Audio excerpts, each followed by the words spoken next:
Hello, America. JOC here with your daily dose of ranting politics headline updates, where we break down the biggest stories shaping our world right now.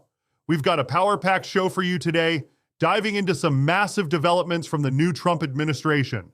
We're talking about a groundbreaking $100 billion AI infrastructure project that's turning heads in Silicon Valley, plus a controversial move to designate drug cartels as foreign terrorist organizations that's already stirring up reactions from Mexico City. But that's not all. We're also covering the legal showdown over Trump's Birthright citizenship executive order, with 22 states jumping into the fight.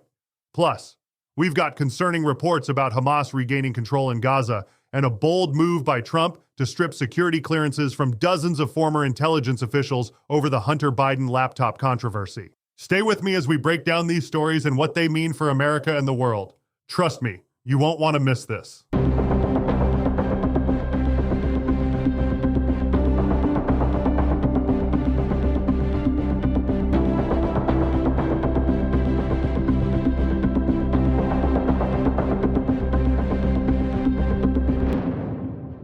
In a bold move that's already making waves across Silicon Valley, President Trump kicked off his second term by unveiling what he's calling Project Stargate, a massive artificial intelligence infrastructure initiative that's bringing together some of tech's biggest players.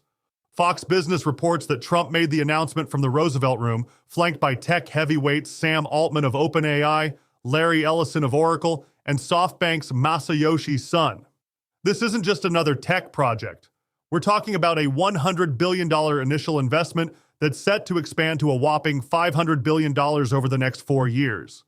The first data center is slated for Texas, with plans to expand across multiple states. Trump didn't mince words, calling it the largest AI infrastructure project by far in history. What's particularly interesting here is the private sector muscle behind this initiative. This follows SoftBank's earlier commitment to invest $100 billion in America with the goal of creating 100,000 new jobs. According to White House officials who spoke with Fox Business, Trump has now secured $1 trillion in private investment for various U.S. projects since winning the election. This marks a significant shift from Trump's first term, where his promised trillion-dollar infrastructure bill never quite materialized.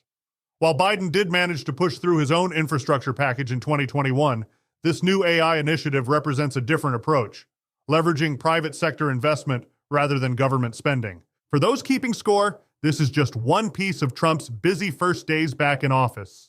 While his administration will still have opportunities to influence how the remaining funds from Biden's infrastructure law are spent, it's clear they're charting their own course with this focus on artificial intelligence infrastructure.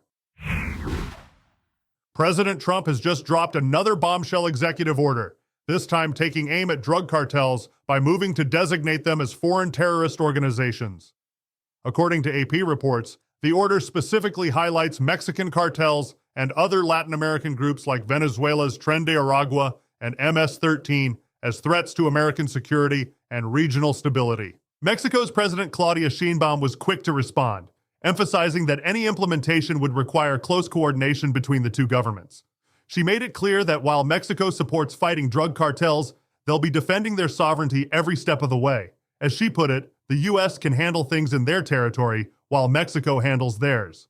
The order gives cabinet secretaries 14 days to recommend specific groups for terrorist designation, but experts are already weighing in on the potential impacts.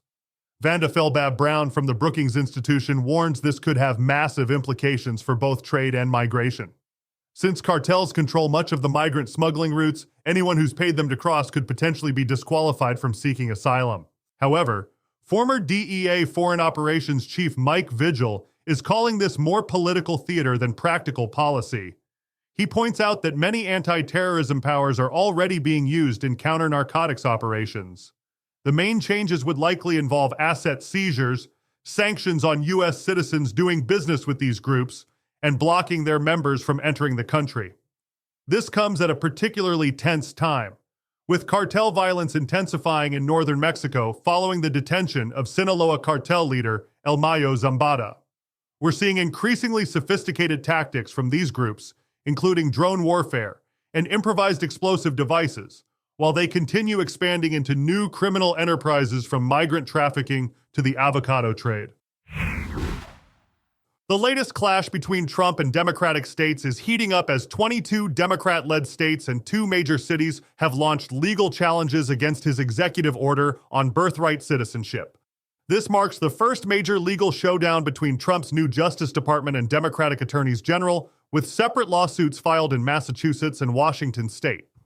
The executive order, signed during Trump's first day back in office, aims to end automatic citizenship for children born in the U.S., to parents who are not lawfully present. But it goes even further, extending to parents here on non-immigrant visas, meaning it could affect those legally working in America. The states are pulling no punches, arguing that this move directly contradicts the Constitution's 14th Amendment. Their legal filing doesn't mince words, stating that Trump is trying to override a constitutional principle that stood for more than 150 years simply by executive decree. A Trump administration official seemed to acknowledge potential legal hurdles, noting the order would only apply on a prospective basis.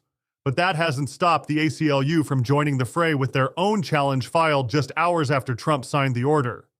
The lawsuit split into 2 main groups, one coalition of 18 states plus Washington, D.C. and San Francisco filing in Massachusetts, while another group of 4 states took their case to Washington. They're all hitting the same key point, that despite a president's broad immigration powers, this order steps way outside legal bounds. The state's legal teams are highlighting Trump's public statements, arguing that this attempt to end birthright citizenship is purely a policy tactic aimed at deterring immigration to the United States. With both sides digging in their heels, this is shaping up to be a landmark constitutional battle that could reshape American citizenship laws for generations to come.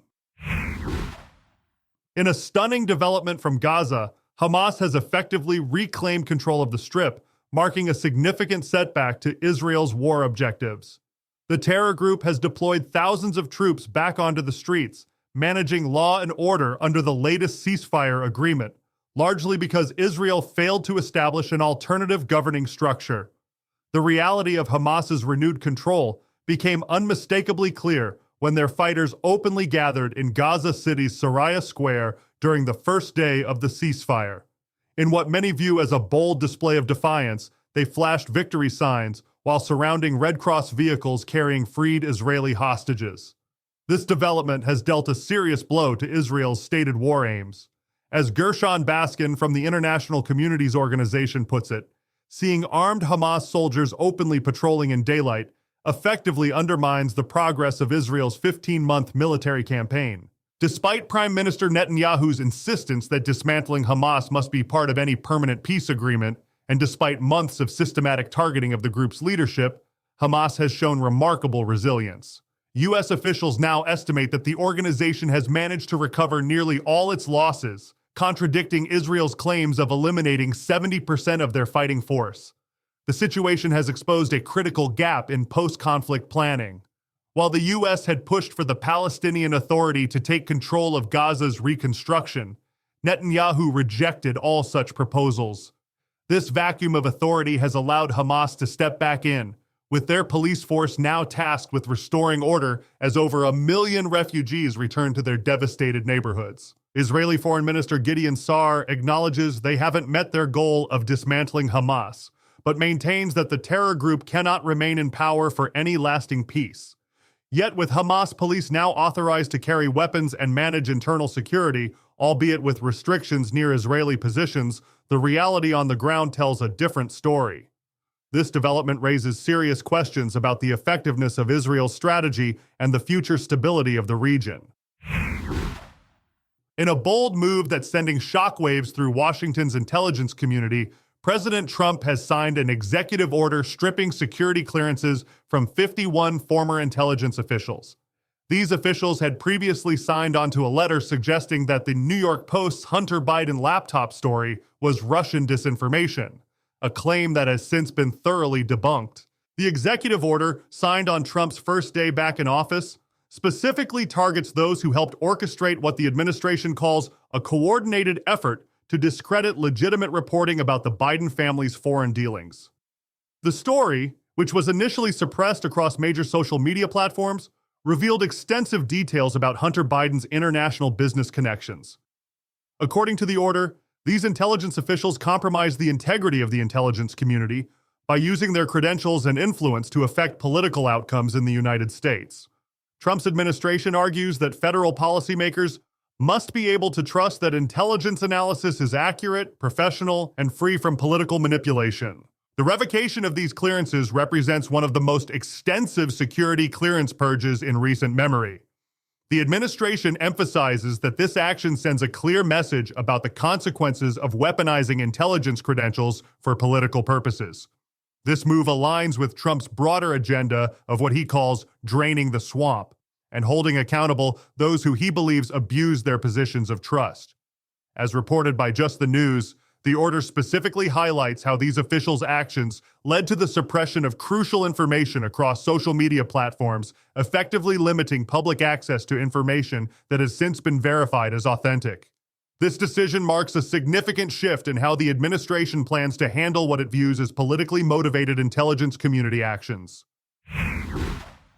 And that wraps up another action-packed episode of Ranting Politics Headline Updates.